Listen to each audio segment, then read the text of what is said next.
Alright guys, foam rolling is key. Every single one of Hammer Fitness clients, all the athletes that we work with are always foam rolling, and I'm going to explain to you why. I'm going to explain why it's so important that you guys foam roll. A lot of people overlook it, or a lot of people think it's a bunch of bullshit, that it doesn't work, that they don't need it. They rather just get into the weights, you know, they're so pumped to lift weights that they think this is useless. The older you get, I think the wiser you become, and I think you realize it's more important because you start to develop more imbalances.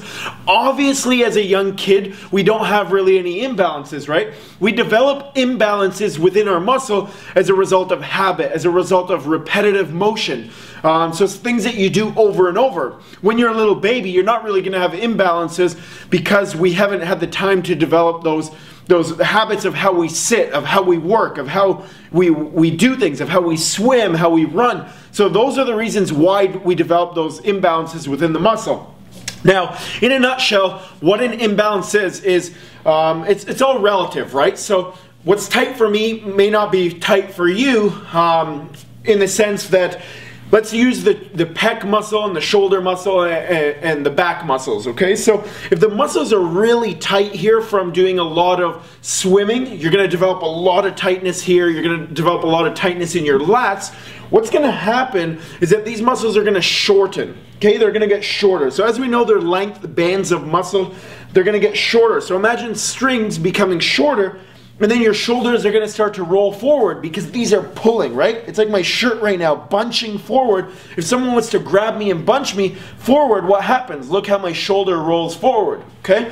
These muscles become lengthened, okay? So what happens is at this proximal joint here, or they pull on the proximal joint, sorry, which is going to be the shoulder capsule. So these muscles are going to pull the shoulder forward. You're going to develop impinging. We're not going to have smooth gliding within that capsule, okay? Now, over time, this develops problems because you're going to develop pain, okay? You're going to develop impingement when you do exercises. When you do certain things, you're going to get a lot of pain. That's why when people do get hurt in the gym, it's not necessarily that they got hurt in the gym. It's not necessarily that they did an exercise wrong. It's usually a result of repetitive motion over and over and over again.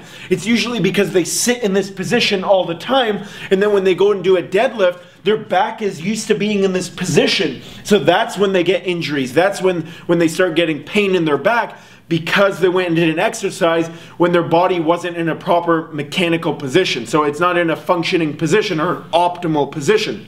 Okay, so we have different types of rollers here. This is something less dense, okay? We have a bit more dense, and then we have something with a lot of ridges. This is a very hard roller, okay?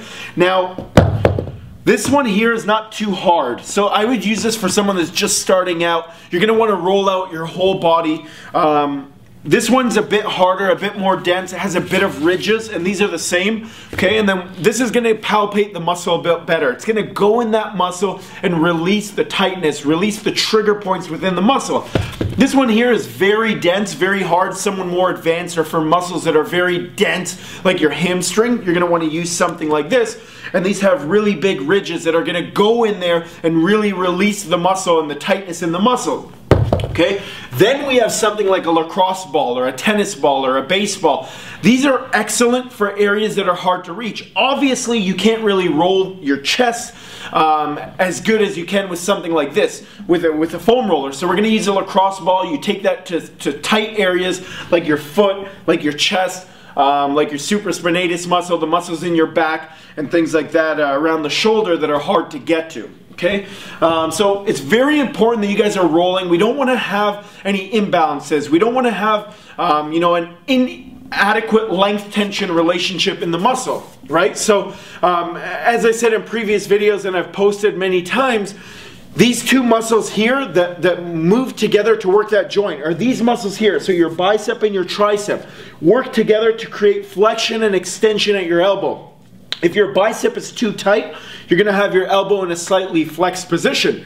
If your tricep is too tight, you're going to have your elbow in an extended position all the time, which is going to cause pain. Now, if the bicep becomes too tight, the tricep has to compensate and lengthen, stay in a lengthened position to allow your bicep to stay in a flex position, or to allow your bicep to stay in a contracted position. And usually something like that would happen from you guys that are working out biceps all the time but don't equally work out your triceps. So any joint, we want to look at the surrounding muscles, the muscle, the prime mover and the antagonist. So the muscle that is primarily responsible for moving that joint, and then the antagonist, the opposing muscle that works with that muscle to move that joint. And then we want to make sure that we always have an equal length tension relationship between those two muscles working at that proximal joint. If you guys want to see a video on how to properly foam roll every muscle in the body, like this video, share this video, and make sure to subscribe to my channel, guys. Follow me on social media at Amer the Hammer on pretty much anything. As always, push yourself to success. Leave your comments below on what you guys want to see, and I'm going to do my best to help you out.